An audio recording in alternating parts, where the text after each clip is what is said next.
Life has a peculiar way of shifting beneath your feet, like sand slipping through your fingers when you least expect it. One day, everything seems steady, almost routine, and then in an instant, the world you thought you knew collapses. That's how it felt when I discovered my wife's infidelity, a revelation that tore through the fabric of my existence. I'll never erase the memory of that shattering day. I'd been immersed in work, the kind that demands every ounce of your focus, draining your time and energy. Long hours at the office were my norm, but I always carved out moments to return home, to nurture our connection. I believed we were solid, perhaps even thriving. She never hinted at dissatisfaction or unease, her demeanor always calm, her smiles reassuring. But one evening, everything unraveled. I wasn't supposed to be home early. A strange instinct, a quiet nudge in my gut, urged me to leave work and head back to the house. No clear reason, just a feeling I couldn't ignore. When I stepped inside, the silence was unsettling, heavy like the air before a storm. The house felt hollow.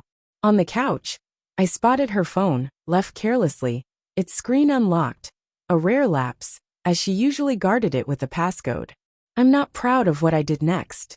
The pull to look was overwhelming, a mix of curiosity and dread. I picked it up, my fingers trembling as I scrolled through messages not meant for me. What I found stopped my heart. There, in stark clarity, were conversations, intimate messages, shared photos, secret plans. My wife had been entangled in an affair with someone from her yoga class. The words blurred as my chest tightened. It wasn't just a fleeting emotional bond. It was physical, deliberate, and had been going on for months. My breath caught, my stomach churned, and I stood frozen, staring at the screen, unable to process the betrayal unfolding before me. Anger didn't come first. Instead, a chilling silence enveloped me, seeping into my bones. I couldn't confront her, couldn't muster the energy to yell or demand answers. The weight of her deception was too much. Instead, I did something harder than I ever thought possible. I walked away. Without a word, I packed a small bag, grabbed my car keys, and left the house. I couldn't bear to look at her, couldn't stomach the thought of her lies. I drove aimlessly, the road blurring through tears, my mind consumed by pain. The weeks that followed were a haze, a disorienting fog of grief and disbelief. I stayed with a friend, far from the life I'd built with her, trying to distance myself from the memories that haunted me. At first, I considered reaching out, giving her a chance to explain. But every time I reached for my phone, I stopped short. What could she say? Her actions had spoken louder than any words could. She'd chosen this path, and I wasn't sure I could ever see her the same way again. Her attempts to contact me were relentless. Texts, calls, voicemails filled with desperation. I ignored them all. My heart had hardened, my resolve firm. I was done. Months passed, and slowly, life began to regain a semblance of normalcy. I threw myself into work, reconnected with friends, and sought solace in activities that didn't carry her shadow.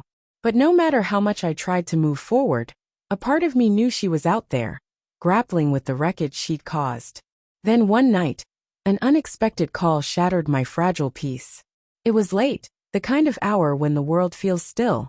Her name flashed on my screen, and for a moment, I hesitated, my thumb hovering over the decline button. But something made me answer. Her voice was different, not the confident, familiar tone I'd known for years. It was fragile, trembling with vulnerability. "I know I don't deserve this," she began, her words unsteady. "But please, I need to talk. I need to explain. Just give me a chance." I didn't respond immediately. Nearly a year had passed since I'd walked out.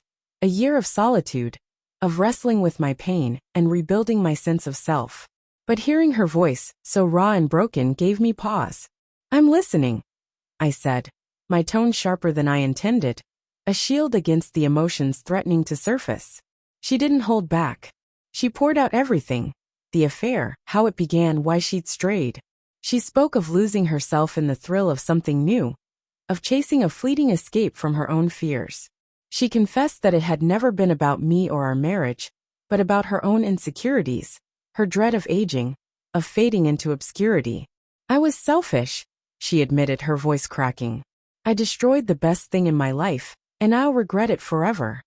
Her words hit me like a wave, stirring an ache I hadn't expected.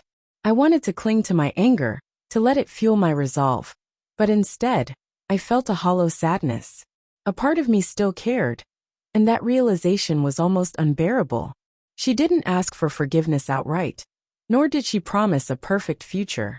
Instead, she pleaded for a chance, a single opportunity to prove she'd changed, to show she was willing to fight for what we'd once had.